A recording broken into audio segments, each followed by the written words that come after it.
Bonjour à tous, aujourd'hui je vous présente une petite astuce pour recharger des étuis de la marque GGG. C'est des étuis qui ont une bonne conception de base, qui sont très solides, on peut recharger plein de fois avec. Les munitions coûtent pas cher pour l'entraînement et quand on veut passer au rechargement après, au moins l'avantage c'est qu'on a déjà des étuis à portée de main. Le souci c'est que c'est des étuis qui sont en conception, je dirais, un peu militaire.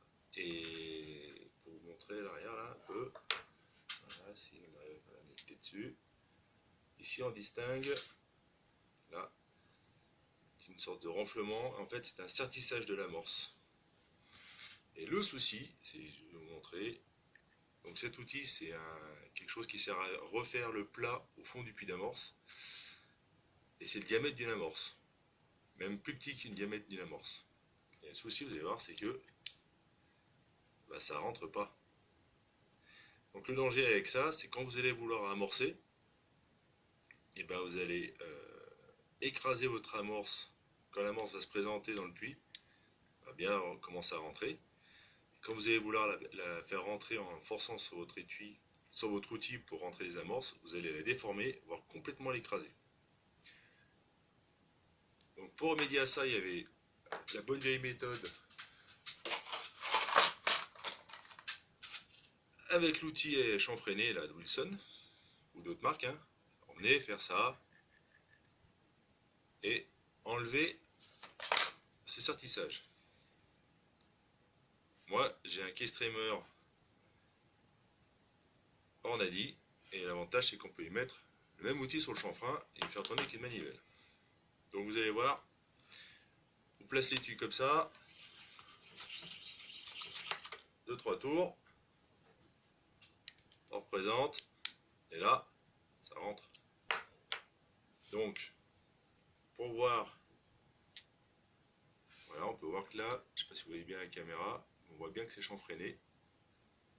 Et comme ça, l'amorce rentrera plus facilement dans ces étuis.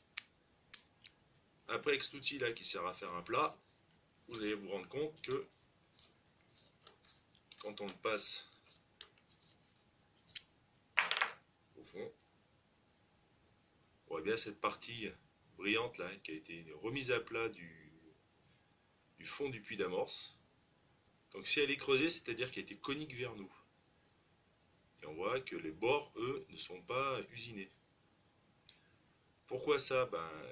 L'avantage c'est que votre amorce est constituée de 3 pétales, généralement, là, qui sont le marteau de l'amorce, qui sont placés au fond. Si on ne fait pas une zone plate, on peut réduire cet espacement entre le marteau et le fond de l'amorce, et ça pourrait être gêné. On se rappelle la précision d'une cartouche, notamment les composants, mais c'est le fait de la reproduire à l'identique.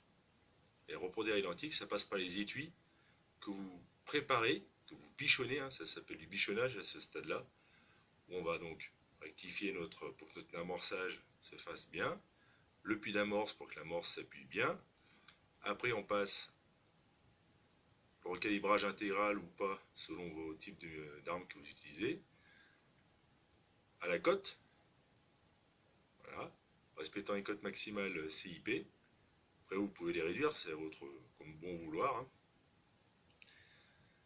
Et après, si vous avez de la patience et du temps, vous pouvez tourner vos collets pour qu'ils aient une régularité optimum.